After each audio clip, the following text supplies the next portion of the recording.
Hello लोगोफोर बे समाव नोंथांमोननि सिगाङाव गोदान भिडिअ लाबोदों आरो बेखौ साननैसो सिगाङाव नोंथांमोननि सिगाङाव लाबोदोंमोन रेनेटास नभानि बागै आरो बियो फिन दा रिलन्च जाफिननायनि सोमोन्दै नोंथांमोननो दिन्थिदोंमोन आरो बेखायनो जायफोरहा मिथिनो गोसो जादों बिथांमोना नायदोंमोनबो आरो बेयाव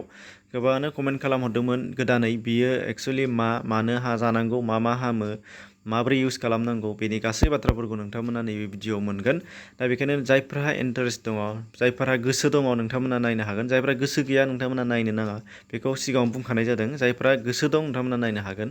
दा फैदो जोङो मिथिनानै लानि बाहायो बाहाया नोंथांनि खोथा नाथाय मिथिना लानायनि सायाव जेबो अबजेक्सन गैया मिथिना लानाया बयनिबो गोनां दा बेखायनो फैदो जोङो बाहाय फारि फारि मिथिनो लादिनि गोबाव खालामाजासे फार्स्टआव मोनगोन मा हामो एबा सोर जानांगौ एबा सोर जाजाया मानो जानांगौ बे बाथ्राखौ नोंथांमोना बेयाव मिथिनो मोननाय जागोन दा फैदो फार्स्टआवनो जोङो बिथांमोननि जिहेतु कम्पानिनि एक्चुएल लग' बेखौ नोंथांमोना नुनो मोननाय जादों जेराव आरो रेनेटास वेलनेस बेखौ नुगोन आरो बेनिफ्राय बिथांमोनहा मा बुंदों बेखौबो गोसोआव लाखाबानो जाबाय delivering the essence of a healthy and wholesome life बे बाथ्राखौ बिथांमोना रोखा खालामना होदों आरो बेजों लोगोसे बिनि महरखौ नोंथांमोना नायना ला फार्स्ट टाइम आइडेन्टिफाइ खालामनो हागोन जाहाथे इजिलि आरो बेयाव माबि 120 केपसुल्स अनलि बेखौ थानाय जायो आरो बे प्रडाक्टनि मुङा जाहैबाय रेनेटास नभा आरो बेनि अनगायैबो नोंथांमोना फार्स्ट भिडिअआवनो मिथिदोंमोन बियो माल्टि प्रडाक्टनि मोनसे माने माल्टि प्रडाक्ट प्रडिउस खालामो एबा दिहुनग्रा जाबाय जेराव नोंथांमोना नुनो मोननाय जादों बाहाय मोननै सप आरो टुथ जेलबो मोननो हानाय जादोंमोन मैया नोंथांमोना दा बेखौ उनावहाय खिन्थागोन नाथाय नैबे रेनेटास नभानि बागै बाहाय मिथिनि दा बेयाव कम्पानिनि डिटेल्स दङ नोंथांमोना बेखौ नायना लानो हागोन आरो बे कम्पानिनि डिटेल्सआवनो नोंथांमोनहा मा नुफाबावदों गाहायाव लिरनानै होदों डिसक्लाइमाराव नोंथांमोना बाहायनाय डिसक्लाइमाराव मा होनदों रेनेटास नभा इज ए न्यूट्रासिउटिकल माने that can be consume as a dietary supplement बेयाव होखादों बियो मा होनदों बियो मोनसे न्यूट्रिसइस बादि माने जोंनि देहायाव मा नांगौ बेनि आंखालखौ सुफुंनानै होग्रा बे बाथ्राल' बेयो मोनसे आदार बादि डाइटारि माने आदार बादि मोनसे साप्लिमेन्ट माने फुड साप्लिमेन्ट जाग्रा आदार बादि बियो मोनसे बाहागो जायखौ जों जायोबा जोंनि आदारनि देहानि आंखालफोरा सुफुं जायो बे बाथ्राखौसो होनदों आरो बेवहाय फार्स्टआवनो होखादों it is not a intended to diagnose आरो treat cure or prevent any disease होनदों जायखिजाया मोनसे बेरामनि थाखाय बियो माने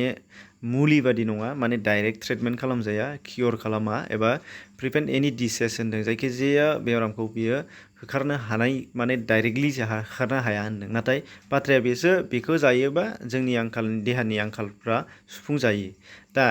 बे बाथ्राखौ नोंथांमोना गोसोआव ला बियो मोनसे मेडिसिन नङा बेयो जाहैबाय माबे फुड साप्लिमेन्ट एबा डाइटारि साप्लिमेन्ट होनदों जेखौ नोंथांमोना बाहाय नुदों बे बाथ्राखौ गोसोआव लानांगोन दा मोनसे बाथ्राया बेनो जाफैबाय अब्लालाय मानसिफोरनि जानाय लोंनायनि बा जानाय मानसिफोरनि देहानि प्रब्लेमफ्रा बोरैथो खारगोन अब्ला मानोथो नांगौ बेखौलाय बे मोनसे खोथाया नोंथांमोनाव गेदेर कुइसन जादों जानो हागौ नाथाय बे बाथ्राखौ गोसोआवनो लानांगोन जोंनि देहानि प्रब्लेमा माब्ला नुजायो जेलाना जोंनि देहायाव माबा मोनसे आंखाल जागोन बे बाथ्राखौ गोसोआव माबा बिफाङा माला रानलांगोन फांसे बिफाङा जेलाना बे बिफाङा दै आरो हासारनि खम जागोन अब्लासो बे रानलांगोन नोंथांमोना साननानै नाय बेखायनो एखे रोखोमनि मानसिनियावबो माब्ला बेरामा फैगोन माब्ला डायबेटिस जागोन माब्ला ब्लाड प्रेसारनि बारा प्रब्लेम जागोन जेलाना जोंनि देहायाव माबा नङा माबा मोनसे आंखाल जाबाय एबा माबा नङा माबा मोनसेया जोंना बारा जाबाय बेबादि जेरैजाय बिफां फांसेनि बेलायाव दैया रानलांबाय बेयाव जोंहा बिफाङा दैया राननाय लोगो बिफाङा रानलांगोन एखे रोखोमनिनो जोंनि देहायावबो माबा मोनसे आंखाल जादों माबा मोनसे प्रब्लेम जाहैगोन एखे रोखोमनि थिग बिदिनो माबा मोनसे बारा जागोन दैया बारा जाबाबो बिफाङाव टाबाव गायनायाव जोङो दैया बारा जाबाबो सान्दुं दुंनायजों बेयो बुरुगाखानानै थैलांगोन जेरै नोंथांमोना नुगोन एखे रोखोमनि जोंनि देहायावबो माबा मोनसे बिथिङाव जुदि नांगौनि बारा जायोबा बेयो जोंनि देहायाव एफेक्ट खालामगोन आरो बेनो माबा मोनसे बेराम एबा माबा मोनसे जेंनायाव जोंखौ खोलैगोन दा बेखायनो बेखौ होखारनांगौ एबा कन्ट्रलाव लाबोनांगौनि बेलायाव नैबे मुलिया खामानि होयो होनदों आरो बेखौ आं होनाखै नोंथांमोनहानो मेगनजों नुगासिनो दं आरो दा नुलांबाय थागोन दा बेखायनो नोंथांमोना बेयाव मोजाङै खोनासं होमबा मिथिनो मोननाय जागोन फार्स्टआव कम्पानिनि डिटेल्स नोंथांमोना बहाय नुदों बेयाव नायनानै लानो हागोन बियो मोनसे फेक नङा बेखौबो नोंथांमोना मिथिगोन दानिया बेयाव मा होगोन नैबेखौ नायदो नोंथांमोना अभारअल हेल्थ बेनिफिट्स अफ द इनग्रेडियेन्ट्स उइदिन बे रेनेटास नभानि गेजेरजों मा हेल्थ बेनिफिट्स मोननो हागोन नैबे एबाराव बेखौ बाहायनायनि उनाव जों मा मा बेनिफिट्स मोननो हागोन आरो मा बेनि इनग्रिडियेन्ट्सफोरा गुदि मुवाफोरा बेयाव सोनाय दोननाय बेसादफोरा फुंखाफोरा मा मा खामानियाव होगोन बे बाथ्राखौ होनदों may boost immunity and increasing WBCs बाय मा होनदों एन इमप्रुभ दा लेम्फेटिक सिस्टेम बेखौ गोसोआव लादो दानिया होमबा जोंनि देहानि इमिउनिटिखौ बाराय होनदों माने स्ट्रं खालामो मानसिनि देहाखौ बेखौ होनदों आरो WBCखौ इनक्रिज खालामनो बारायहोयो खालामनो आरो देहाखौ दानायाव इमप्रुभ जाहोयो होनदों बे मोनसे बे फार्स्टआव नुबाय आरो बेयाव मा होनदों may help to eliminate free radicals and with the help of protein antioxidant माने एन्टिअक्सिडेन्टनि खामानि हिसाबै बियो खामानि मावो होनदों जाय एन्टिअक्सिडेन्ट एबा अक्साइड बा टक्सिनफोरा जोंनि जोंनि देहायाव थायोबा जोङो गोबां प्रब्लेमाव गोग्लैनो गोनां जायो होनदों बे बाथ्रा आरो बेफोर बाथ्राफोरा जोंखौ माबे जेलाना जोङो माबा प्रब्लेम जायो जेला जों डक्टरनि खाथियाव थाङो डक्टरा बेफोर बाथ्राखौ खिन्थागोन जोंनाव मा जादों नोंथाङा मा बेराम जादों मानो जानांदों बे बाथ्राखौ खिन्थाबा बियो टक्सिना मा आरो इमिउनिटिया मा मानो नांगौ मानो नाङा बेफोर गासै बाथ्राखौ बिथांमोनानो खिन्थानानै होयो नोंथांमोनहा गोसोआव ला आरो बे थार्ड नाम्बाराव होदों जेराव may help to maintain optimum blood pressure and blood pressure आरो ब्लाड सुगारखौ बियो कन्ट्रल एबा नांगौ रोखोमनियाव मेनटेन खालामनायाव हेफाजाब होयो होनदों हेल्प होयो माने हेफाजाब होयो बेखौ गोसोआव लानांगोन आरो बेनिफ्राय मानसिनि मे एलिभेट रेसपिरेटरि सिस्टेम बा रेसपिरेटरि कन्डिसन हां लानायनि बे लान्सनि जिहेतु आस्थमानि बेखौ मा होनो मेनेज खालामो एबा मेनटेन खालामो आरो बेनिफ्राय मा होनदों आस्थमा कल्ड माने गगा मोननाय कफ गुजुनाय बेफोरबायदिनियाव बियो माने मोजां आरो बाहायजायो बे बाथ्राखौ बिथांमोनहा बुंदों आरो may help with menstrual cramps and menopause बेखौबो नोंथांमोना गोसोआव लादो बेखौ बयबो मिथिखाबाय जाय माने आइजोफोरनि सोमोन्दो गोनां बेनिफ्राय दङ मे प्रमट गेस्ट्र'न्टेन्सियेल हेल्थ बे बाथ्राखौबो नोंथांमोना नाय बेखौबो नुगोन आरो बेनिफ्राय may enhance male and female sexual health बे बाथ्राखौबो नोंथांमोना नुदों बुजिनो हादों जानांगौ एसेबां माने बुंनो फोरमायनो गोनां गैया can be effective for weight management वाइटखौबो मेनेज खालामनानै होदों सोरबा बुग्ला बुग्लि सोरबा रानदों बे माने गावनि पजिसन वाइटजों हेल्थजों गोरोबाबाबो माबा मोनसे प्रब्लेमा जाहैयो बेथ' माबे जोंनि डक्टरफोरनि बेयो माने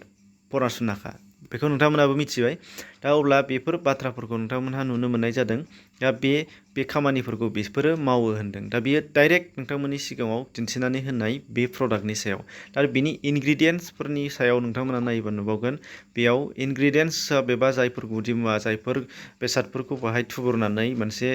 माने केपसुल बानायनाय जादों दा बे मोनसे प्रडाक्ट बानायनाय जादों बे प्रडाक्टनि सिङाव थानाय बाहायजानाय इनग्रिडियेन्ट्सफोराबो हारसिङैनो गोबां खामानि मावनो हायो जेरै बाहाय दङ मेंगस्टिन जायखौ गोबांथार मुलि एबा गोबांथार मेडिसिनावनो होनाय जायो गोबांथार फुड साप्लिमेन्टाव होनाय जायो बे मेंगस्टिना बेयाव दङ होनदों आरो बियो मा खालामो नोंथांमोनहा बेयाव बिनिखौ फरायबानो जागोन आरो बेनिफ्राय दङ साइबेरियान जिनसें दङ बेबो बेयाव मा खामानि होनो हायो बबेयाव मा खामानि मावो बेबो बेयाव होखानाय दङ बेफोरखौ नोंथांमोना गावबा गावनो इन्टारनेटाव सार्च खालामनो हानाय जागोन साइबेरियान जिनसेंआ मा बुस्थु पुनर्नभाया मा बुस्थु पुनर्नभा फेमास जोबोद माने मोनफ्रोमबो आयुर्वेदिकआवनो बियो थाफाखायो बेनिफ्राय दङ सफेद मुसलि बेबो दङ होनदों आरो बेनिफ्राय दङ एल्डारबेरि दङ आरो राइट साइडथिं नोंसोरो नायबा नुगोन अश्वगन्धा बेनिफ्राय दङ सिग्रु बेनिफ्राय दङ आरो सदाफारि आरो जिंक बिलबा बेफोरो आरो गसुरा बेबो दङ आरो नेक्स्टआव बेनिनो गाहायाव दंबावो बिलबेरिबो दङ नै आरो बेजों लोगोसे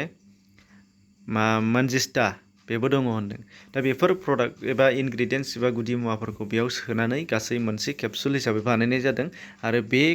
जाग्रा आदारफोरखौ जायोबा जायफोर बे मोनफ्रोमबो इनग्रिडियेन्ट्सफ्रा खामानि होनो हागोन जायफोरनि नांगौखौ आंखालखौ सुफुंनो हागोन बेखौ बे खामानिखौ मावगोन होनदों दा अब्ला नोंथांमोना बुजिनो हाबाय जानो हागौ बेयो मा बुस्थु बाहायिया नोंथांमोननि खोथा जास्ट मिथिनो लुबैदों नोंथांमोननो खिन्थाना होदों आरो बेयाव आंनि फोरमायनायाव गोबाङानो क्लियार जायाखैबा गाव हारसिंबो फरायनो हागोन। बेनि PDF फाइल नोंथांमोननो डिसक्रिपसनाव लिंक होगोन, बेयाव थांनानै हारसिं फरायनानै बुजिनो हागोन मोनफ्रोमखौबो थख' थख'। दा बेयाव मोनफ्रोमबो पइन्टखौ थख' थख' बुंबा भिडिअ'आबो गोलाव जागोन, नोंथांमोना बेखौ बुजिनो हागोन। दा बेखायनो आसा खालामो नोंथांमोना बुजिनो हादों आरो बुजिनानै प्रडाक्टनि गोनां जायोबा बा माबा मोनसे जुदि हेल्प नांगौ जायोबा बा प्रडाक्टनि मोननाय मोनैनि सायाव नोंथांमोना कुइसन्स दङबा बेखौ डिसक्रिपसनाव नाम्बार मोनगोन, बेयाव थांनानै कन्टेक्ट खालामनो हागोन, वाट्सएप खालामनो हागोन आरो नोंथांमोनहा अब्लानो गासैबो डाउटआ क्लियार जागोन। अब्ला नोंथांमोना आसा खालामो नोंथांमोननि सोंनाय बेयो दिनै फिननायखौ मोनबाय आरो बेनि अनगायैबो नेक्स्ट मोननै प्रडाक्ट बेनिफ्रायबो नोंथांमोनहा मोननो हानाय जागोन, जायखौ आं सफ्ट आरो मोनसेया जाहैबाय टुथ जेल। बिसोरबो गोबां खामानिनि थाखाय होगोन, बेखौबो नोंथांमोनहा